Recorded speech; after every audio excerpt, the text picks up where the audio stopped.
안녕하세요, 상산입니다. 오늘 질문 주세요. 흔히들 말하는 팔자가 세다는 뜻은 뭔가요? 팔자가 세다. 이 경우는 두 가지 측면에서 좀 나눠서 설명할 필요가 있습니다. 하나는 인생에 대한 측면과 하나는 사주에 대한 측면으로 나눠서 설명을 좀 드려보겠습니다. 먼저 인생에 대한 측면부터 말씀을 드려보면, 내 삶이 상당히 고생스러울 경우에 사람들은 팔자가 세다란 말을 많이 하는 것 같습니다.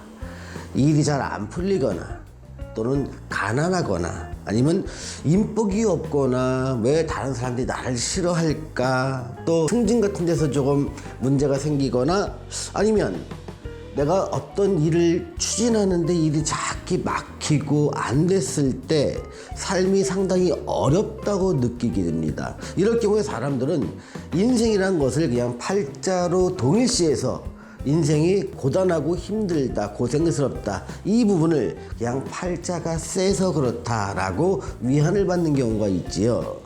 이렇게 인생 측면에서 팔자가 세다라는 말은 삶이 상당히 고단하고 힘들다, 이렇게 이해를 하시면 됩니다. 그런데 이런 말들이 민간에서 떠도는 말들은 적어도 어떤 근거는 갖고 이런 얘기를 하게 됩니다.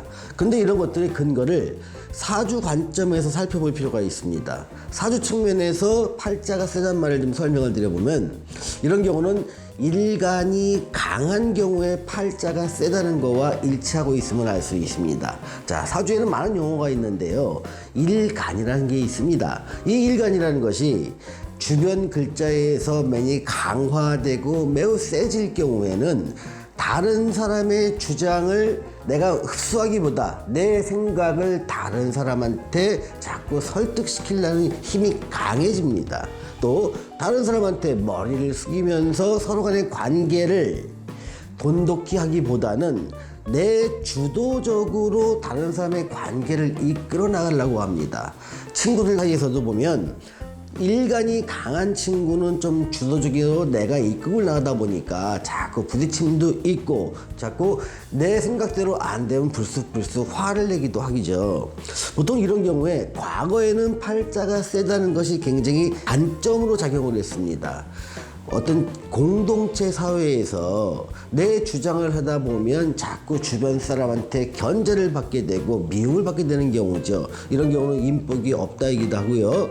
다른 사람이 볼 때 너는 너무 네 주장이 강하고 남의 말을 안 들으면서 너는 왜 네 주장만 강하게 하려고 해, 나도 널 못 도와줘, 이렇게 됨으로써 내가 추진하는 일이 잘 안 되는 경우가 많았습니다. 이 경우는 과거의 사회가 개인의 역량에 치중한 사회보다는 공동체적 성향을 띠고 있기 때문에 협동이 중요하고 나를 숙이고 전체를 위해서 나를 희생하는 것을 미덕과 덕목으로 삼았기 때문에 그렇습니다. 하지만 현대에서는 공동체적인 삶이 그렇게 중요하지는 않습니다. 개인의 능력과 역량이 상당히 중요한 시대로 왔기 때문에 요즘은 일간이 강하다, 신강하다, 즉 팔자가 센 경우가 훨씬 잘 사는 경우가 많습니다. 다만 이 경우에도 내가 내 주장이 상당히 강하다 보니까 수그릴 때와 나아갈 때를 잘 구분하지 못할 경우에 잘 살 때도 있지만 상당히 어려움에 처할 때도 있다는 건 단점으로 작용하는 것이죠.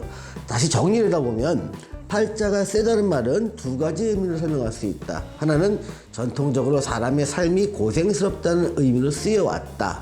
하지만 현대에서는 이런 팔자가 센 사람이 더 잘 사는 경우가 많다. 이렇게 정리를 해볼 수가 있습니다. 지금까지 시청해주셔서 감사합니다. 상산이었습니다.